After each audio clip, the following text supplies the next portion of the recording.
네, 또다시 월요일입니다. 지난 한 주간 이 대내외 악재 속에서도 국내 증시 잘 버텨줬고 힘을 내줬는데요. 이번 주도 국내 증시 중심을 잘 잡을 수 있을까요? 자, 청성초놈 신창원 전문가 만나 뵙겠습니다. 전문가님 안녕하세요. 예, 안녕하십니까 시청 여러분, 안녕하십니까 이내앵커님. 저 세수했는데 좀 낫습니까? 네, 오늘 멋있으십니다. 전문가님, 지난주 금요일에 우리 못 봤는데 조금은 당황하셨죠? 국내 증시 너무 잘 갔거든요. 완연한 반등 나와줬다 뭐 이런 기사들도 속속들이 많이 나왔는데 전문가님 어떻게 판단하고 계실지 궁금하고요. 이번 주는 어떻게 흘러갈까요? 예, 일단 뭐 글로벌 증시가 제가 여러분들 항상 이야기하는 글로벌 증시가 우리나라 증시가 이제 고평가되면 이제 글로벌 우리나라 증시는 무조건 이제 조정받는다, 이제 그거 먼저 말씀드리겠고요. 제가 여러분들한테 이제 일단 우리나라 증시가 지금 OECD 중에 코스피가 13.88%, 그리고 코스닥이 13.2% 고평가돼 있다. 먼저 말씀을 드리겠습니다. 이거 지난 금요일 또 고평가했어요. 고평가 되자마자 제가 이제 했던 부분이다. 이렇게 먼저 말씀을 드리겠습니다. 코스피가 제가 지난날 2200 이제 이야기했는데 2200 찍고 다시 위에 땡겼는데, 저는 그렇게 생각합니다. 일단 뭐 제가 여러분들 조금 이따 다시 이야기하겠지만, 이제 부담스러운 자리다 먼저 말씀드리겠고요. 이번 주에 이제 중심가부터 말씀드리겠습니다. 코스피의 이번 주의 중심 가격이 분산되어 있어요. 중심 가격이 이렇게 분산되어 있습니다. 이제 이게 페인트인데요. 어쨌든 중심 가격이 2180포인트예요. 2180포인트가 중심 가격입니다. 이제 2180포인트가 중심 가격이다. 저는 여러분들께 분명히 해야겠습니다. 이제 2200포인트 이상은 오버슈팅 먹지 마라 이렇게 이야기했는데요. 그런 부분에서 좀 안타까운 면이 좀 있는 부분이다. 이렇게 제가 말씀을 드리니까, 그런 부분을 여러분께서 생각해야 된다. 이렇게 봅니다.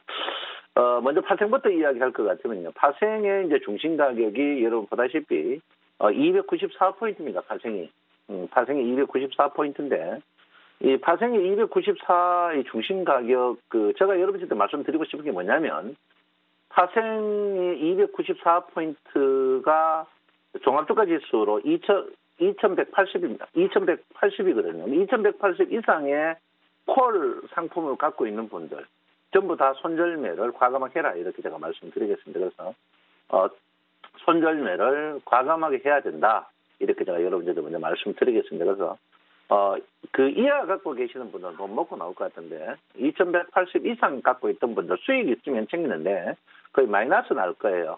그래서 제가 볼 때 그런 부분에서 2180 그런 부분을 여러분께서 과감하게 정리가 좀 필요한 자리다. 이렇게 제가 말씀드리겠습니다. 그래서 파생 2180 이상 콜 갖고 계시는 분들 전부 손절매해라. 그게 2180이 시장 평균가 294포인트입니다. 그래서 내가 파생 안 한다, 안 해도 이 선물 평균가는 볼 줄 알아야 됩니다. 이 선물 평균가가 굉장히 중요하기 때문에 지금 현재 선물 평균가 294포인트가 종합주가지수 2180포인트입니다. 이 위쪽에 있는 콜을 갖고 계시는 분들 과감한 손절매가 필요한 시점이다. 이렇게 제가 말씀을 드리고 있습니다. 그래서 코스피 방금 이야기했듯이 2180입니다. 2180이 지지인데요. 여기가 지지가 안 되면 2150까지도 그냥 가버립니다. 지난주 보시면, 지난주에 제가 여러분들한테 분명히 이야기했습니다. 이거 보시면, 이거 보이죠? 이거 보입니까? 안 보입니까? 예, 보입니다. 2080에서 2200까지 간다. 이렇게인데, 제가 오차가 별로 없었습니다. 그래서 이번 주도 마찬가지인데, 상하 다 열려 있어요. 상하 다 열려있는데, 저는 일단 2180이 중요한 자리다. 제가 먼저 말씀을 드리겠습니다. 코스닥입니다. 예, 코스닥은 여러분 665포인트가 굉장히 중요한 포지션 자리입니다. 그래서 6625의 지지를 저는 받는다고 보고 있습니다. 그래서 만기주라서 혼돈이 굉장히 나올 것 같고요. 여기서 만약에 한쪽으로 몰아버리면 655포인트까지 갈 수 있습니다. 그래서 여러분들 일단 지지 중심선의 지지를 여러분께서 꼭 좀 한번 봐줘야 된다. 이렇게 제가 여러분에게 먼저 말씀드리겠습니다. 자, 개별 이제 상세하게 보겠습니다. 제가 여러분들께 이제 일목균형표의 이제 이동평균도 마찬가지입니다. 마찬가지인데, 여기 이제 전환선이 이제 여기고 기준선이 여기입니다. 전환선과 기준선이 이제 있는데, 전환선과 기준선이 정제율상 일목선상 일목균형표 무슨 책을 보면 골든 크로스 그러니까 이거를 골든크로스 평하겠습니다. 골든크로스 이후에 주가가 상승하는 건 괜찮습니다. 근데 데드크로스 상태에서 기준선 이상 올라가는 주식은 꼭 빠른 속도로 기준선까지 땡겨버립니다. 이거는 자동입니다. 땡겨버려요. 그래서 제가 여러분들한테 계속 했던 이야기입니다. 이거 했던 이야기고, 제가 이제 목요일부터 이건 오버슈팅이다. 오버슈팅이에요. 여러분, 이거 먹으면 안 됩니다. 2200에서 먹으면 안 됩니다. 이래 했는데, 그때 거품 물고 합니다. 그래서 자기가 주식을 1년에 한두 번 매매하는 투자를 하는지, 아니면 나는 막 매매를 자주 한 투기를 하는지, 그거를 자기가 판단을 해야 됩니다. 자기가 투자를 하시는 분들은 일반 애널리스트 말을 들으면 됩니다. 뭐 지난 신문 리바이벌 하는 그런 거 되지만, 자기가 나는 투기를 한다. 그래 되면 그런 거 들으면 안 되고 내 시황을 들어야 됩니다. 이 청송천을 시황을 들어 앞을 봐야지 왜 뒤로 보고 난립니까? 뭐 우한 폐렴 걸리든지 말든지 그 뭐가 상관이 있습니까? 내 맛 돈 보면 되는 거지. 요즘 이 장에서도 주가가 하루에 상승폭이 5% 이상 오르는 종목이 300개 이상 나옵니다. 우리 거기에 포인트를 맞춰야 되는 거거든요. 그래서 어쨌든 간 오늘 2180입니다. 그래서 여러분 한번 이 일목균형표 파일 없는 분들, 혹시 덜 받은 분들 연락 주시면 계속 보내드리고요. 이게 이제 역배열입니다. 역배열 상태에서 주식을 위쪽에 사는 거는 무조건 팔아야 된다. 이게 하겠습니다. 그래서 그런 부분이. 그리고 반대로 정배열 상태에서 이게 기준선 밑으로 간다. 이때는 무조건 주식으로 사야 돼. 이 역배열에서 사는 엄청 중요한 팩트입니다. 그래서 여러분들 지금 자리에서 코스피가 역배열 상태에서 기준선 위에 올라가기 때문에 무조건 매도다. 이렇게 제가 말씀을 드렸는데, 이거는 자동이에요. 자동이다. 이렇게 봅니다. 자, 코스닥도 마찬가지입니다.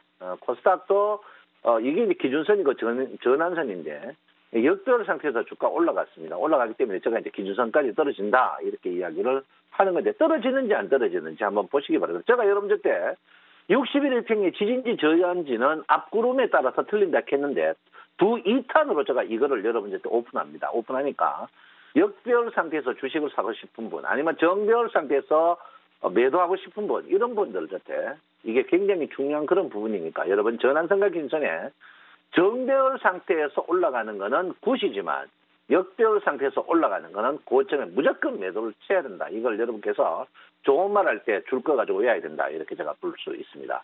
그래서 그런 부분을 봤을 때 여러분 지금 주가는 코스피 같은 경우에 무조건 조정받을 수밖에 없는 운명을 갖고 있다. 이렇게 제가 여러분한테 말씀을 드리겠습니다. 그래서 2180의 지지 여부가 굉장히 중요하고요.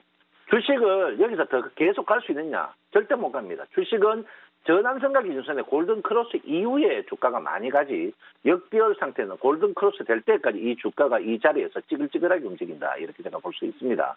그러니까 여러분께서 이쪽에 찌글찌글하게 움직인다는 것은 여기서 박스권, 개별 종목 쪽에 계속 승승장구한다. 이렇게 보시면 될 것 같습니다. 자, 코스닥도 마찬가지입니다. 코스닥도 전환선, 여러분 역배열 상태에서 주식이 계속 올라가는 거 있으면 사주면 언제든지 가져오십시오. 절대 그렇지 않습니다. 그리고 지금 거래량이 서서히 좀 줄고 있습니다. 5개월 거래량이 줄고 있기 때문에 여러분 그런 부분을 한번 냉철하게 한번 봐야 된다. 이렇게 보니까 거래량이 지금 줄어들고 있다. 이렇게 볼 수 있습니다. 어쨌든 간 지금 자리에는 방어로 해야 됩니다. 방어 정치를 해야 된다. 이렇게 보고 있고, 주가가 빠지면 여러분들이 항시 개별 종목적으로 포인트를 맞춰야 됩니다. 어쨌든 주식을 살리려고 굉장히 하는 그런 부분이다. 이렇게 봅니다. 만약에 이번에 주가가 구름이 만약에 바뀐다면, 바뀔 가능성이 저는 90% 있습니다. 주식은 이쪽으로 제가 줄 쳐놨습니다. 이쪽으로 주가가 이쪽까지 2150까지 주가가 빠질 가능성이 99%입니다. 제가 99%니까 여러분 구름 바뀌는 방향을 꼭 한번 봐라. 구름이 만약에 바뀌어버리면 이쪽으로 빠질 확률이 99%, 이까지 빠질 확률이 2150까지 빠지면 99%니까 여러분 저 친구 말이 맞나 안 맞나 확인해 보시기 바랍니다. 그래서 어쨌든 간 제가 여러분 정배열이 안 되면은 주식은 일단 행복 국면이라는 것을 여러분 꼭 아셔야 된다. 이렇게 볼 수 있습니다. 코스닥은 제가 볼 때는 좋아한 것 같지만 절대 좋은 모양이 아닙니다. 좋은 모양이 아니니까 여러분 코스닥은 굉장히 방어적인 정력을 방어적인 정책을 써야 된다. 이렇게 저는 볼 수 있습니다. 그래서 방어적으로 가야 된다. 그리고 코스닥이나 코스피는 대형주는 지금 연속성이 없습니다. 연속성이 없으니까 소형주 포인트로 계속 여러분들이 집중 매매를 하시는 게 현명하다. 이렇게 볼 수 있습니다. 여러분 일목균형표 파일, 엘리트 파일 하루에 100분 이상 가는데 제가 힘들어도 보내드리니까 꼭 연락 주시기 바랍니다. 내 마음 아시죠? 사랑합니다. 청성천을 신청합니다. 네, 이번 주 방어적으로 대응해보자 청성촌놈 신창한 전문가의 전망이었습니다.